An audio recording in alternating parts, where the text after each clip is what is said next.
कुलदेवीचा कलश आपल्या देवाऱ्यामध्ये का मांडावा, कसा मांडावा आणि कधी मांडावा हे संपूर्ण माहिती मी तुम्हाला सांगणार आहे. त्याचबरोबर कसा मांडायचा आहे ते पण मी तुम्हाला या व्हिडिओमध्ये दाखवणार आहे. तर घरामध्ये सुख, समृद्धी, ऐश्वर्य, धनधान्य, संपत्ती या सगळ्याची प्राप्ती होण्यासाठी आपल्याला आणि आपल्यावर आपल्या कुलदेवीचा आशीर्वाद राहण्यासाठी आपल्याला हा कलश मांडायचा आहे. तर चला आता पाहूया कलश कसा मांडायचा आहे तो. तर सगळ्यात पहिलं आपल्याला छोटंसं असं हे तामण किंवा प्लेट आपण याला म्हणू शकतो, तर ती आपल्याला घ्यायची आहे. जेवढा तुमचा तांब्या आहे त्याच्यापेक्षा साईज थोडीशी मोठी असावी. त्यानंतर आपल्याला ह्या प्लेटमध्ये किंवा तामणामध्ये आपल्याला तांदूळ भरायचे आहेत आणि त्याच्यामध्ये आपल्याला हळद आणि कुंकू असं हे व्हायचं आहे. पांढरा तांदूळ कधीच ठेवू नये. अक्षदा आपण म्हणतो तर अक्षदा आहे तर त्याच्यावर हळद कुंकू हे पाहिजेलच. आणि त्यानंतर आपण जो तांब्या मांडणार आहोत कलशसाठी, तर तो तांब्या घ्यायचा आहे. त्याच्यावर असा स्वच्छ धुतलेला, घासून पुसून घेतलेला असावा हा तांब्या.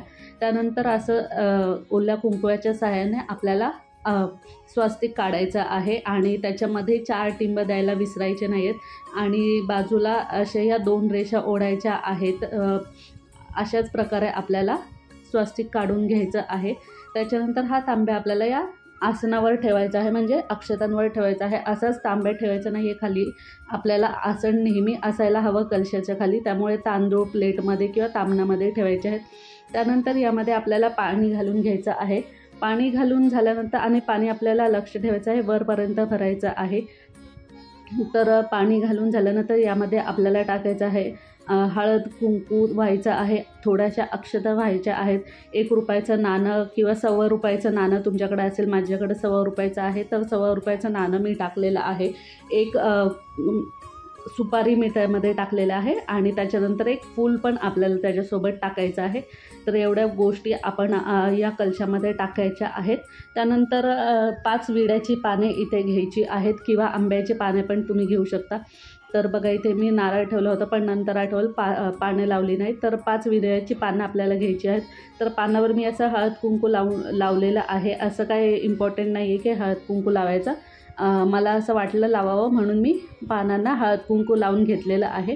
त्यानंतर ही पानं जी आहेत ती आपल्याला तांब्यामध्ये ठेवायची आहेत आणि त्याच्यावर आपल्याला आपला जो नारळ आहे तो ठेवून घ्यायचा आहे. अशा प्रकारे आपल्याला कलश तयार करून घ्यायचा आहे. तर हा कलश मांडायचा कधी, तर कलश आपण जो देवीचा वार असतो मंगळवार किंवा शुक्रवार किंवा गुरुवारी पण आपण हा कलश मांडू शकतो किंवा पौर्णिमेच्या दिवशी किंवा असं काही शुभ दिवस असेल त्या दिवशी पण तुम्ही कलशाची स्थापना करू शकता तुमच्या देवारामध्ये. तर जसं की मी मगाशी सांगितलं की सुख, समृद्धी, ऐश्वर्य, भरभराट हे सगळं आपल्या घरामध्ये नांदण्यासाठी आणि त्याचबरोबर आपल्या कुळदेवीचा आशीर्वाद आपल्यावर राहावा यासाठी आपल्याला या कलशाची स्थापना करायची आहे. तर ज्यांना कोणाला हे माहिती नसेल तर त्यांनी नक्कीच आपल्या देवाऱ्यामध्ये कलश मांडावा.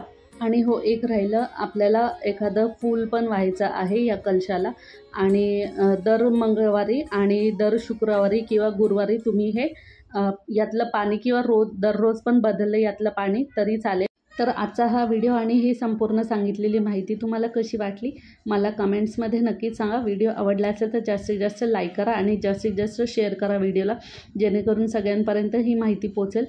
तर व्हिडिओला लाईक, शेअर आणि चॅनलला सबस्क्राईब करा. पुन्हा भेटूया असेच एका नवीन व्हिडिओसोबत.